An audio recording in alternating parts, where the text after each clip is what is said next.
Hi everyone, Horde Hunter here.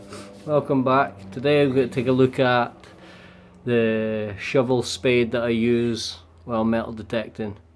And before we have a look at it, I will say I did buy a lot of the cheaper ones that were like £10 that, you know, one day in the rain and the next time you go to the trouble of walking 5 miles away and go to dig a hole and it snaps first shot.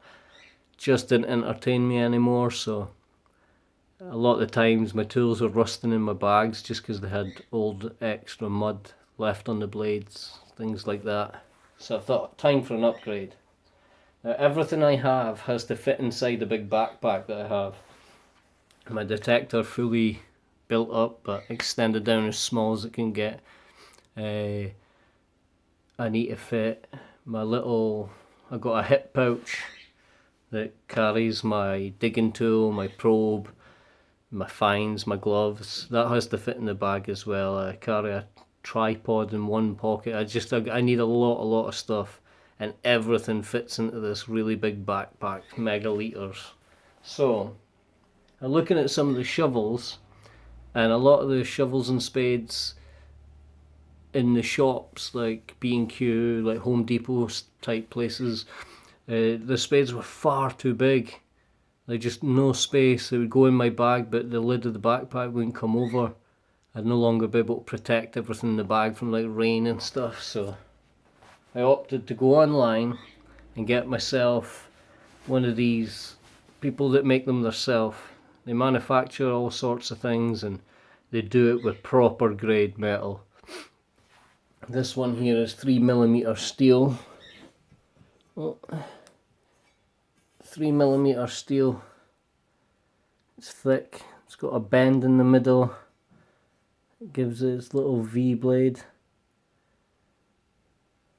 and then it's folded up here.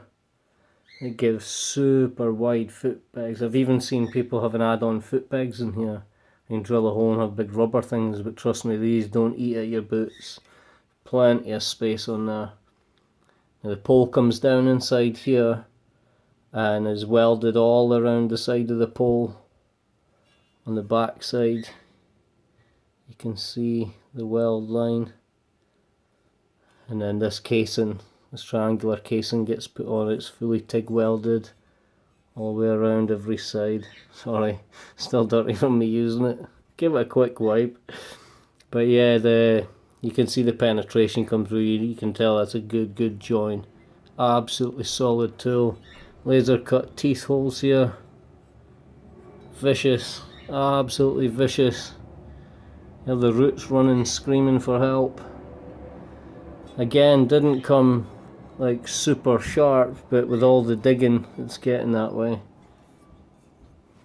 Now you can opt to have the shaft any size, any length that you want. Well, that's what the ladies say anyway, but you can choose to have this any length you want. You can have a couple of hoops put up on here. You can have a rope across it. I don't use it like that. But what I am looking at online is I've seen somebody invent something, and I don't think it's any longer for sale, but it was like a clamp. It would just clamp around your spade and a little peg would come down like that, and you can slip that down into your belt. So you can just slide it onto the back of you, straight onto your belt, and carry your spade behind you. Looks wicked. Might even give that a shot because I carry my spade in my left and my detector in my right. Sometimes if my right arm's getting tired, try to swap over, I need to swap over both things. It would just be handy to have the spade out of the way every now and then and leave both hands free. So definitely worth a look. The company done this actually let you choose different style handles as well, so you could have a T-bar or this D handle. But yeah, really good. Solid shovel. I mean, every shovel I've tried like 4 different types of shovels now. The first 2 being the same. One had a wooden shaft on it and it snapped within a week. The other one had the same style, but it was a plastic or a fibre shaft on it and it failed as well. So for the third one, I chose to get one that was slightly thicker metal. But when I got it, it started rusting real fast. And it as well bent, absolutely bent. Tried to fix it and it just weakened it. So I was looking to get myself a really good spade. One that I could trust. I mean, it's not all that big. Fits right inside my backpack. I actually have, because of the teeth and the pointy style of it, it came with a bit of packaging around it. And I just wrapped some duct tape around that packet to strengthen it and slid it off. Now when I take it in the bag, I always have that on. It's always on there, so I leave that on, and when I get there I just slip it off the blade, leave it in the bag, use it at the end of the day, give it a scratch down with the hand digging tool and clean all any mud that's on it there, slot it straight back in its cover and shove it back in the bag. That way it doesn't burst through the bottom of my bag, because yeah, I think if you look at it, if that was rubbing up and down much stuff, didn't want it rubbing on the coil cable for the detector or anything else in the bag, so better safe than sorry. But yeah, definitely recommend this spade. Super strong. It's not all that big. It's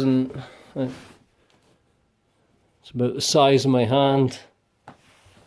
It's just like a hand digging tool on steroids, but it helps you cut good plugs. Like once you cut a plug with that down to the depth of the blade, if the target's still deeper, it's easy. It just slots straight into the mud. Real easy. But definitely this is the tool to pick. I went through a lot of spades before realising this is the kind of thing I should have had. This cost me about £60 UK. Definitely worth every penny of it. Won't be buying another spade in a hurry. Won't have to. They're definitely going to last longer than buying 6 of those cheap things. So yeah, just a quick overview of the tool I use, and great digging tool. There's no ground or no terrain so far it's not got through. Still perfectly intact, not bent, not wobbled, no cracks, no breaks, nothing. Absolutely fine. So thanks for taking a look at my little overview, and if you're interested in getting a spade, this is definitely something to look at. But again, you don't have to go to the company I went to. The company I chose to go to was just because it was local and it was quality parts used. You yourself could find somebody local to you, keep the business as local as you can to smaller businesses, and yeah, you'll find somebody out there that has the quality metal, that does proper quality TIG welding. You get a good item for your money. It's not going to rust and rot in months. So thanks a lot for taking a look, and I'll catch you again, guys. Bye.